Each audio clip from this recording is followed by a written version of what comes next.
All right, today we're gonna have a really quick one. We're gonna talk about Mark II traps.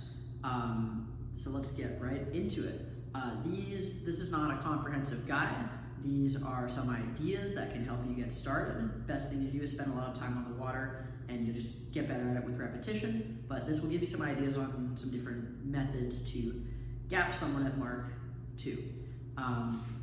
So, new word we learned is gapping, which means to slow down the boat aggressively, specifically when we are in the 5 and the other boat is in the 6, or last. They're in last, we're in second to last.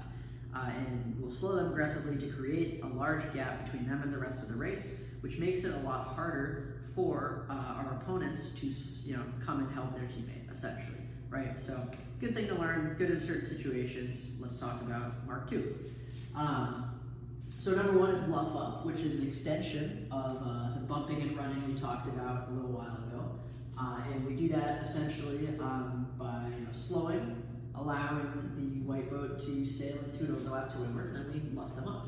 Now, what are some dangers of this? Well, number one, we really need to emphasize the run because we are in severe danger of, if they're a little bit higher and they break the overlap right away, when they sail back down, we are now 17 restricted because we came from behind and we have to go around the mark. So what happens next? Well, once we've rounded the mark, the white boat can actually jibe onto starboard and now they're slowing us, right? So it's very important to do a quick bump and then run while they're still up, pointing upwind, right? If you don't, then they can actually get you in a big way, right? And as the boat behind, that's kind of your goal, to be a little bit high, break the overlap, and then round the mark, and you actually could win the situation, right?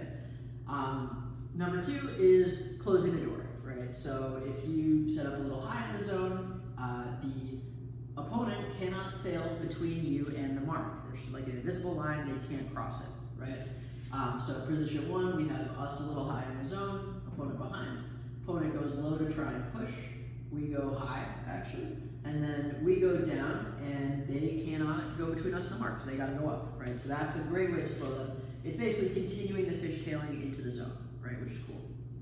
We would love to get a hook and actually luff them, but if we could actually just slow down at the top of the zone, they have to somehow get around us, right? They have to get around us because otherwise, they are sailing between us and the mark. That's a foul, right? So that's a great move. You defend by staying higher than the opponent, right? And this is an important thing. Like, as the pusher, separation is your best friend, right? If you're really high, you're pushing from above, which I'll show you in a second, and fishtailing, then it's a lot easier than if you're directly behind the opponent. Here's the fishtailing. So position one, red boat's inside the zone, white boat's high on the zone, right? White boat goes down to push. The red boat is gonna go up, then white boat's gonna go up, and red boat's gonna go down, and then red boat goes up. And we continue to fishtail into the downwind. They didn't get a hook, we're doing great, right? Now finally we'll talk about the 17 trap. This one is good, maybe the opponent decided to go to leeward, and you're trimming your main, you're luffing your jib, and it's a really good mark trap to do. So they sail into leeward. I've already shown you guys this one on the reach bump and run, or reach pushing. They sail into leeward, you go around the mark. Now at this point, they're restricted by rule 17, so they can't just go and luff you, and they're the leeward boat as well, so you have to keep clear. And they also have mark room. So they need to sail, because they're restricted to their proper course, they have to sail right around the mark.